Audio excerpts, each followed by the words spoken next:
O tempo quente e às vezes frio. O dia começa com as temperaturas baixas e depois vai esquentando. Já no final da tarde, a poeira baixa e as temperaturas voltam a cair. Toda essa mudança no clima é o suficiente para muitas pessoas sentir a mudança também na saúde. A mudança de clima ela traz algumas doenças diferentes que são inerentes ao clima mesmo. É muito mais comum o caso de sinusite, rinite, crise de broncoespasmo, de asma, pessoas que têm doença pulmonar obstrutiva crônica ficam com exacerbação da doença. Então, muitas pessoas vão principalmente com crises respiratórias, principalmente no hospital. Acontece muito mais tanto no consultório quanto no hospital esses casos. As pessoas que já têm diagnóstico de doenças, que já têm história de rinite, que já têm uma história de asma ou que seja tabagista e tem um diagnóstico já de DPOC, que é doença pulmonar obstrutiva crônica, primeiro tem que procurar o tratamento e ficar mais atento aos sinais, né? Se tiver falta de ar, febre, algum caso de exacerbação da doença e procurar logo o hospital.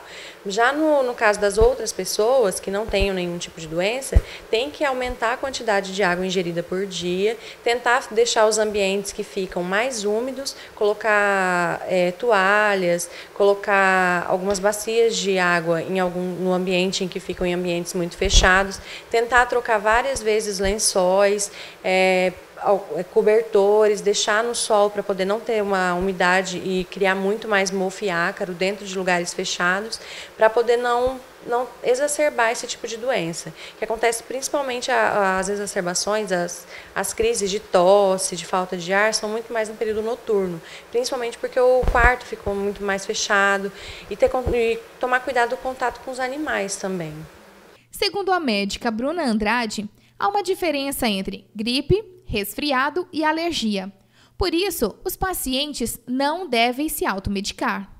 Na verdade, tem a gripe, o resfriado e a alergia, né? Porque a gripe ela é um vírus específico que ele tem uns sintomas, os sintomas dele são muito mais abruptos. A gripe ela causa uma febre altíssima. De um dia para o outro você está bem, no outro dia você já teve uma queda de estado geral grande, está com uma dor no corpo importante, a febre é alta e tem os sintomas respiratórios, tem coriza, tem os olhos lacrimejando, mas os sintomas são muito mais exacerbados e os sintomas duram cerca de 7 dias. O tratamento na maioria das vezes é sintomático, mas vai depender do diagnóstico médico. Já o resfriado, eles já são aqueles sintomas mais amenos, aquele corpo ruim, você fica com aquele mal-estar durante o dia, dor no corpo, tem a coriza, os olhos ficam mais marejados, só que não são sintomas agudos e nem abruptos. Às vezes tem até alguma dor de garganta, algum outro sintoma desse tipo associado. Quando é uma crise alérgica, aí os sintomas são muito mais específicos. A pessoa sente aquele prurido, coceira na garganta, fica com os olhos lacrimejando, só que não tem a queda do estado geral e nem febre. E os sintomas costumam ser mais prolongados, às vezes até mais de 7 dias de tosse. O que está sendo mais comum nessa época são essa tosse por mais de 7 dias, esses sintomas de mal-estar, só que mal-estar bem localizado. A pessoa ela pode ter alergia quando criança, desenvolver desde bebê. Tem muitos bebês que às vezes desenvolvem uma alergia específica a um amaciante. Isso daí pode acontecer, mas ela pode desenvolver essa alergia durante toda a vida dela. É muito comum que tenha uma pessoa que durante a vida toda não tenha nenhuma manifestação alérgica a alguma determinada coisa. E aí na vida adulta aparece essa alergia. Então pode acontecer, não tem uma especificação e é muito difícil identificar esse tipo de alergia também. O que acontece? Muitos pacientes eles chegam, principalmente entre resfriado e alergia, eles estão se automedicando muitas vezes com medicações, inclusive, que são hoje proscritas, elas não devem mais nem ser usadas em alguns casos. E essas pessoas usam essas medicações. E outras, elas vão com um diagnóstico que não vão melhorar, entendeu? Elas acabam tomando o remédio e não é um quadro autolimitado. Esses quadros de alergia, por exemplo, alergia respiratória, eles não costumam ser autolimitados se você não usa uma medicação específica. Então, tem que ter o diagnóstico certo.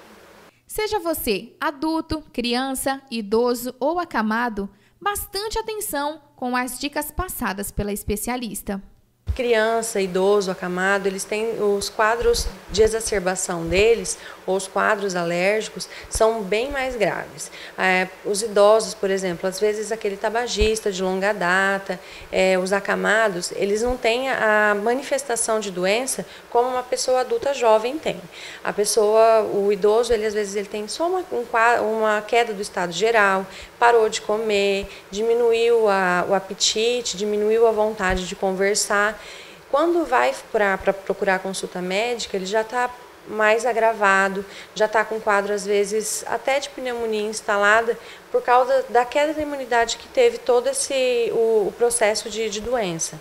Então, eles precisam ter uma atenção muito maior. E as crianças também, porque com os sintomas, quando tem, por exemplo, um quadro alérgico, com esses sintomas, primeiro que a preocupação é muito grande, né?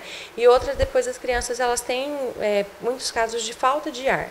E não é fácil para uma pessoa que não médica ou não da área da saúde identificar que essa criança está com falta de ar. Ele só vai observar isso quando a criança já tem uma queda do estado geral importante e às vezes é até difícil de reverter o quadro médico. E é demorado também. Aí a criança acaba perdendo peso, acaba tendo que tomar vários remédios que no começo não precisaria. Então tem que procurar um médico. Tem que procurar um médico para fazer o diagnóstico.